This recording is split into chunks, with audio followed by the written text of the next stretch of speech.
All right, welcome back to the Ottawa studios of Inside My Canoe Head. I am your host, Dr. D. Today, we're going to talk about the soup salad of mitigation, resilience, preparedness. What do all these labels mean? And correlate it to the news that's happening around the world today. So sit back, grab yourself your favorite beverage. Let's get at her.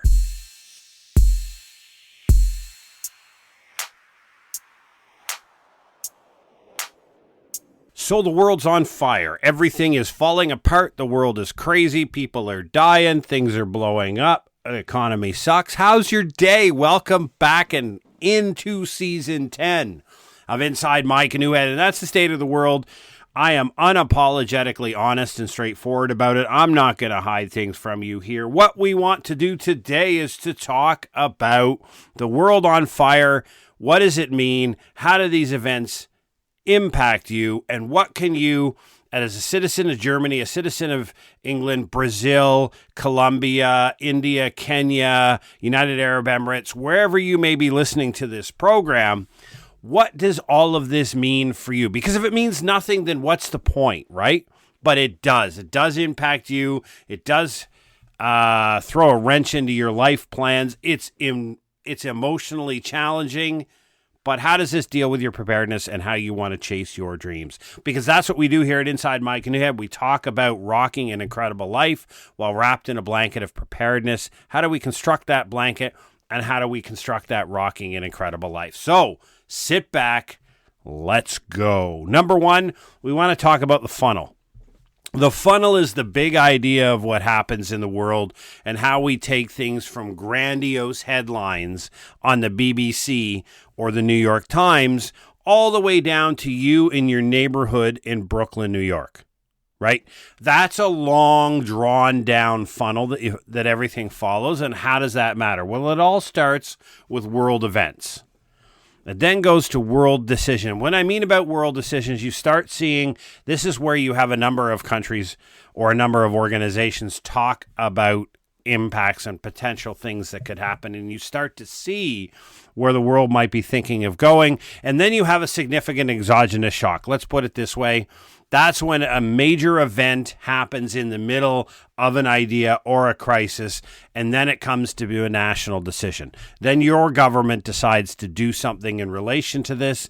Then your local government decides to do something in relation to it. And all of a sudden, we start to see an impact from what was a world event all the way down this funnel to a local decision. Now, depending on the event, it's going to be more impactful. If you are living in Poland, and that missile crossing into Polish airspace before it landed in Western Ukraine, that is an impactful world event. So the world event that's going on, that's an exogenous shock. The world event that's going on is you're living next to the 21st century's greatest armed conflict between two warring factions on your doorstep, right? There's a whole bunch of world decisions that are ongoing that are, the world is steering that fight, right? There's a whole bunch of outside interest in that fight other than Ukraine and Russia, and they're steering the fight, and they're both trying to steer it towards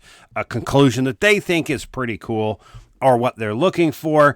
And then you have an exogenous shock like a missile landing in there, or the air defense missile from Ukraine that landed and killed a couple of Polish individuals.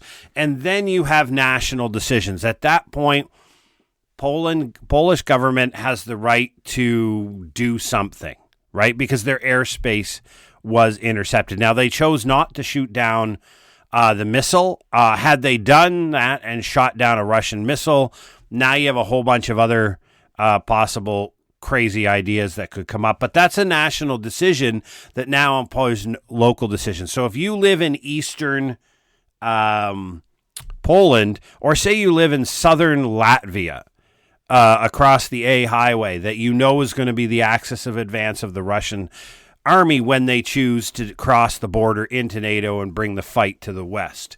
When and if that happens, that's a significant event. So you see how that funnel works. The reason that's important is you have to then reflect, here I am, the individual on the ground. Let's talk about the impact my way of life. Does this world event impact my way of life. How I choose to live my life on a day-to-day basis. We're all different. We all have a series of interests, habit, economic interest, a whole bunch of things. Does this event actually directly impact your way of life? The second thing is does it impact your freedoms? Now, depending on where you live in this world, you have a different set of freedoms. Not everybody has a codified freedom of speech. In the U.S., it's the First Amendment to their Constitution. In Canada, it's called freedom of expression under our Constitution. In Australia, there's nothing.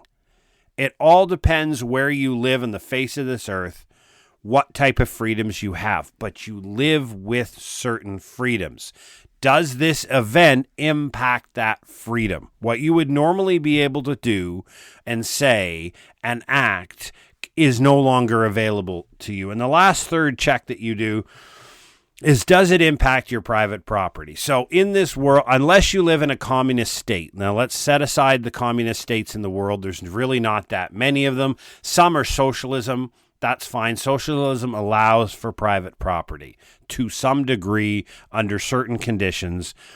You have private property. Now, whether you own your car, whether you own your house, land, farming equipment, personal possessions, your favorite guitar, you own private property. Does this decision or event or thing that's happening in the world affect private property? Those are the three checks. And if you haven't picked up on it already, those are the libertarian checks.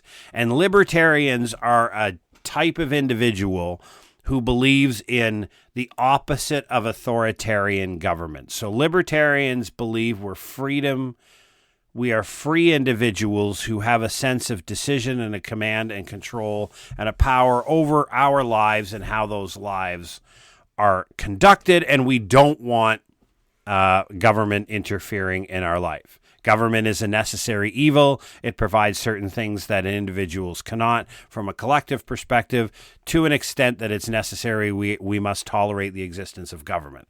That's the kind of libertarian focus. The reason I do that is because that allows you to look through that 3-question lens against events that are coming down the funnel. You look at that and then decide, is this event in any way, shape, or form, as it's happening, or the decisions my government is making as a result of it, impact my way of life, impact my freedoms, or impact my private property? If it's none of those 3 things, then in fact, it's a nothing burger, right? It's a non-event. You shouldn't really worry about it whatsoever. If, however, it has the potential to, or the actual implication of affecting how you choose to live your life, your freedoms, or your private property, now you're in the world of today's topic, the soup salad. The soup salad is, we talk about mitigation, we talk about preparedness, and we talk about resilience. 3 big topics within the field of disaster and emergency management, within the field that you see all across YouTube, on all your apocalyptic channels, some with well over 1 million subscribers, some trying to get to 1 million subscribers, that are talking about the end of the world, the start of World War III, the beginning of it. Get your bunker, get your supplies, here's your top 10 list, and everything else that you need to activate right away. What is that soup salad? Mitigation, preparedness, and resilience. So today we're going to break that down for you into 3 distinct separate ideas. First is mitigation. When we think about mitigation are the things that you're going to do in advance of an event that reduce the potential impact and the effects of the event, right? So these are bigger long-term things, right? So for example, ups and downs that happen in the price of real estate and the value of land doesn't make a difference if you've paid off your land.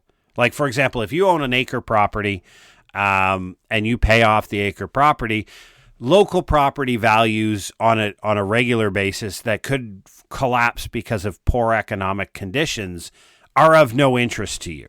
They are of no impact because unless you're going to remortgage the land, which Dave Ramsey would tell you you're a nutcase, you're simply, it's non-impactful.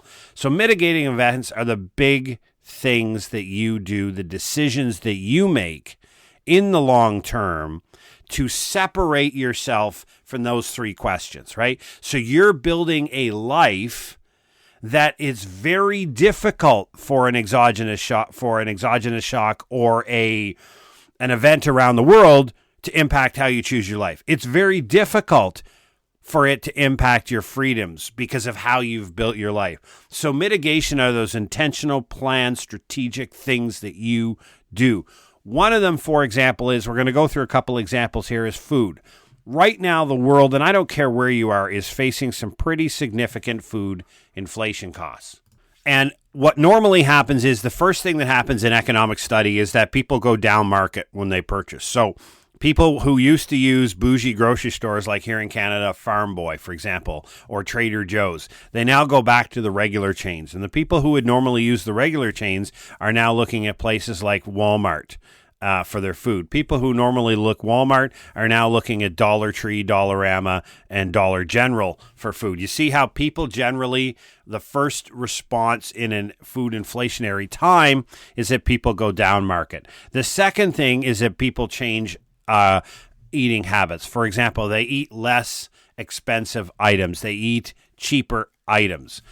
These are decisions that people react. Now, mitigating that, to mitigate having to do that choice, there's a great concept out there called the 100-mile diet.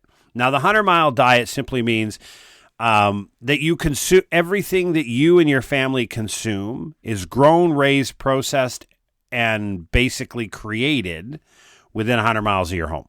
So, for example, if there's a drought in California, an exogenous shock, like I don't live in the U.S., I live in Canada. So if there's a drought in California or a flash freeze in Florida, it has zero effect whatsoever on my food diet. Why? Because I don't eat products that come out of Florida and California at all. Everything I eat is made within 100 miles of here. I get all of my vegetables from a local farm. The local farm is a community-supported agriculture, a CSA.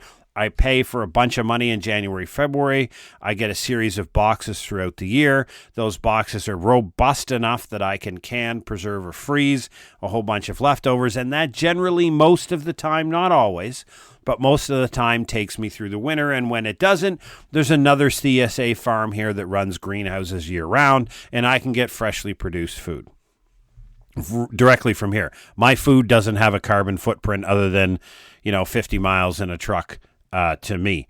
The other thing is that insulates me from massive price input hikes, right? So, for example, I get my meat from a local conglomeration of food producers. So there's a bunch of ranches in the Ottawa Valley to the west of me. They all their meat is purchased by a company called the Ottawa Valley Meat, and I buy all of my meat from OVM. It's flash frozen from the producers. They do all the butchering. I get the meat directly. It has a really small carbon footprint. It gets to me really, really quickly, and the pricing is stable, right? Because the input is grass. This is all grass-fed beef, right? So there's no price of hay changes or corn or soy or any of that junk that goes into your normal beef supply. This is a regular beef supply, right? So for $1,800, I get a quarter of a cow. Now that may seem like a lot of money, but if a quarter of a cow is several hundred pounds of meat and it's spread out over a year, then no, it's no more than you would normally spend on a meat. It's just something. I don't get that. You could, but I get steaks. I like steaks, right? But the point is the 100-mile diet is a mitigation effect that you take. So now any exogenous shock that happens around the world. For example, the fertilizer shortage in the world and the grain shortage that was caused by the Ukrainian war has impacted a lot of countries around the world that are import food supplies or food inputs such as fertilizer from that region of the world, and you've seen an explosion in prices. That doesn't happen here, right? We make our own fertilizer, our own seed, blah, blah, blah. But there are effects that can happen. So there can be droughts and wildfires in Western Canada that affect the food. So it doesn't affect my food supply because I don't get food from Western Canada, right? I literally, other than a very few products that are beyond my control, like coffee, for example, I get my coffee roasted from veteran coffee companies, which I strongly support anybody to do. I have very few things that I get outside the 100-mile diet because they just don't make coffee where I live, right? They don't make green tea where I live. But other than that, everything comes from there. That's an idea. The other one that I've seen become more popular, and it is kind of related with lower inflation, is group purchasing. So this is where a number of people, families will get together and they'll buy in bulk. And when I mean in bulk, I mean they'll buy rice in 100-pound bags, right? And so they get a food company. And Cisco is a big food company here in North America. You can go onto their website and order direct. You can have a direct-to-delivery 20-pound bags of flour, beans, rice, all this stuff delivered directly to your home. You don't have to. What I'm saying is, your reliance on the grocery store puts you at an exposure to these type of shocks. If you can figure out a way to mitigate your need for the grocery store. Like, for example, the way I've chosen to access my food supply and create my food supply, you could shut down grocery stores for a significant period of time, and I'm still going to have access to my food supply because grocery stores are not my principal way of gathering my food. Now, they are convenient and they're easy and they're there and they're great to get to and they're full of a bunch of other people. But if you removed access to grocery stores for a couple of weeks, I would still have regular periodic access to my food supply. That is a mitigating event. Mitigation is also in the form of income, shelter, and a bunch of other things. If you just think of mitigation as those type of long-term decisions that you make to lessen the potential impact, you're on board. Now, we know preparedness to take the next step is your capacity to navigate exogenous shocks. So these are the pre-event decisions you make, cognitive and physical decisions that you make to set you and your family up for success should an event occur, right? So one of the key things with preparedness, and this is where we talk about opening the door to what preparedness really is. Traditionally, people think it's emergency kits, a bunch of supplies in your house, flashlight, batteries, 72-hour stuff, right? I can't fight that. That's not preparedness, but there's a whole genre of people out there who believe that that has anything to do with preparedness. What we teach here at Inside My Canoe Head and our parent company, Preparedness Labs Incorporated, all of our products are available on preparednesslabs.ca. When you look at preparedness and you think about the next step, and we talk about your income, we talk about financial preparedness. So we talk about a trifecta of preparedness plans that are the very basic and grounding of every family preparedness plan. One is your shelter-in-place plan. That is your ability to support your family and the people who will look to you in times of emergency in your primary residence without access to the external world for a period of time that you pick. That's your exogenous, that from an exogenous shock, that's your foundation of preparedness. The next step is going to be your evacuation plan. Everybody has to have an evacuation plan with a defined several routes and a defined destination. Those are the two cornerstones. They're the either end of the spectrum of events that could happen to you, from the least impactful but the most likely to the most dangerous and the least likely. And if you cover those two, which is, for us, the shelter-in-place plan is represented by a a medium-term power outage. So the power goes out for a week. What does your world look like? And that's the plan that deals with it. The other one is evacuation. You leave your house on a very short notice without ever knowing whether you're going to have the ability to return. Those are the two extremes. The third part of trifecta of preparedness is your financial plan. What happens when you get fired? Because everyone listening to this podcast will lose their current job. You'll die, you'll retire, you'll quit, or you'll get fired. Everybody leaves their job. So my argument is you have to have a rock solid plan right now for what you intend to do when you get fired. You walk in to work tomorrow morning after a great long weekend and you sit down and you say to yourself, this is a great job. I can't believe I'm looking forward to so many things. And then you get called into a boardroom with HR. You're done. You're done. It's over. Or that wildfire that went through the outskirts of town, missed your house, everybody's fine, happy, pat yourself on the back, great job, shelter in place works really well. Oh, by the way, that wildfire, it burned down your place of business. You're out of a job.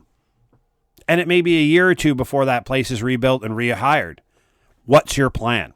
Right? Because in that case, it's not the government's job to pay your bills for you. That's your job. It's not the government's job to provide for your family. That's your job. So what's your plan? And as soon as we introduce that to many of our clients and our customers, they start to realize that preparedness is not about a 72-hour kit in your basement. Preparedness is about taking cognitive decisions and specific actions that set you and your family up for success to deal with things that are beyond your control. Because remember, we go back to that funnel discussion. Exogenous shocks that happen outside of your control but impact your way of life through one of those three questions that we talked about.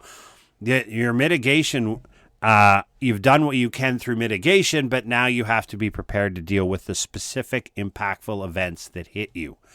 There you go. That's preparedness. That is the key of what we do at Preparedness Labs Incorporated, and the very reason why this podcast, Inside My Canoe Head, was started in April of 2020. And then we move over to resilience. Now, this is a concept, had a great exchange with a couple of brilliant human beings on LinkedIn yesterday about what is resilience, right? It's one of these things that has, in the academic literature, it has probably, I found no less than 32 distinct and different definitions within the academic literature. Everybody has a different way of looking at it. My way is I try to generalize and simplify these things. And if I can explain resilience to somebody who's in grade 5, then I'm doing it well. If I can't explain the concept to somebody in grade 5, then I'm going to say to you, I don't know the concept well enough. I'm not educated and informed enough to be able to simplify it. Everybody can give you a complicated definition of something. Very few people can give you an accurate and understood simple definition of something. And that's my contention. I put that out. Feel free to send me an email at jeff@preparednesslabs.ca if you disagree with me. There's also a contact us form on the website at preparednesslabs.ca that tells us you can drop a line and tell me what you think. I personally answer every single one of those. So feel free to go over there. But when we think about the simple definition of resilience, for me, is the ability to absorb and, if necessary, respond and recover from exogenous shock.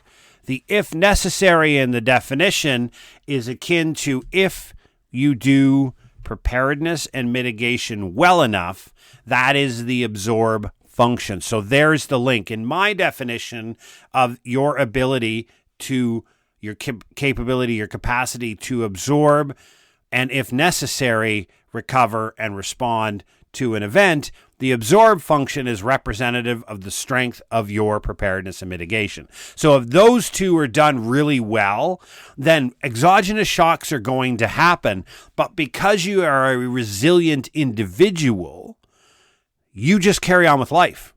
Like, literally significant events happen around you and it has no impact on your ability to execute your task because you've done preparedness and mitigation so well. My argument that I debated with somebody last night is I kind of phrased it as resilient as an end state, what you're working towards.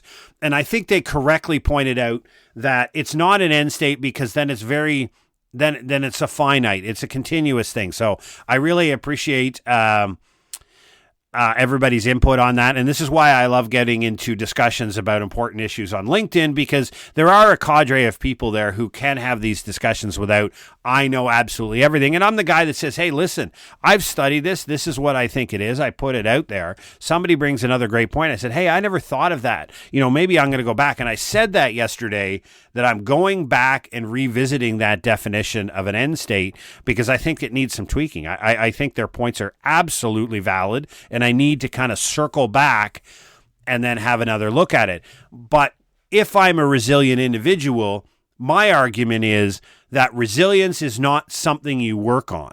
Resilience is built through other factors. So if you build strong preparedness, if you build strong mitigation, that creates a resilient individual. So you don't create resilience directly through actions. I'm going to do this to become resilient. I'm going to do this to become prepared. And a byproduct of that is I become more resilient because, as my definition says, you don't need to respond or recover to a significant event that happens in your community or around you because it doesn't affect your way to live your life, your freedoms, and your private property, which are the libertarian viewpoints of exactly how we judge these things. So the idea being here is that understanding the fruit salad and the relationship between these things is important, right?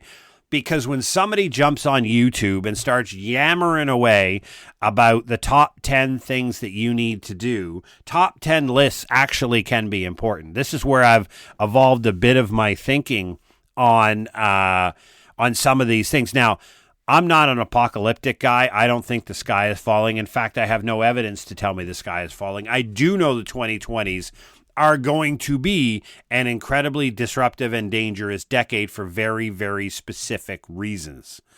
Those are, if Yuval Harari, whether you follow Ray Dalio, whether you follow Peter Zeihan or other great Ian Bremner, other great thinkers, that's exactly what's happening. We know the 2020s are only going to get more disruptive as the world powers reorganize for the next generational period of time. Everybody's jockeying for position, muscles are out. So we're going to have a lot of exogenous shocks that are going to happen over the next probably 7 years. I think the best estimate takes us out to 2032 before it settles down. So when we look at getting to 2032, a whole bunch of shocks are going to happen. So your responsibility, and again, this is your responsibility. It's not the government's job to take care of you. It's your responsibility to go out there and develop a life and set up a life for you and your family and those for whom you are responsible that is mitigated against these shocks to the greatest extent possible. You've set up preparedness so that you're able to navigate within your own resources, and because you do that, you don't need to respond or recover, as in the definition of resilience.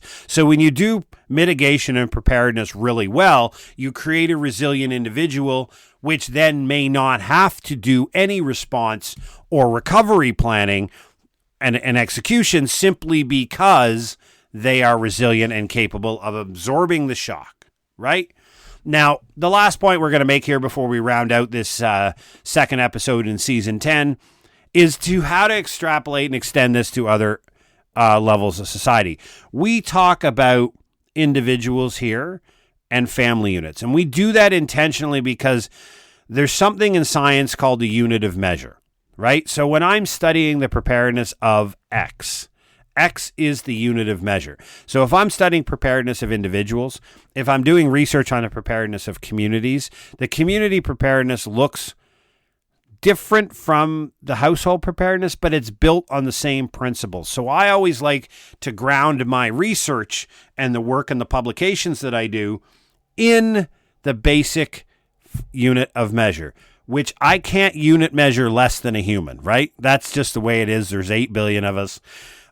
And the traditional unit of measure in science is the family unit, right? In social sciences. So if I measure preparedness at the unit level, the unit of measure being the family level, I can then probably generalize, as a scientific term is, those out to larger scale. So when you think about community preparedness, when you think about organizational preparedness, now there is when you get into the corporate side, this is really, really interesting. And I'm trying to get somebody to come on the podcast who is a reasonable expert in business continuity and adaptive business continuity.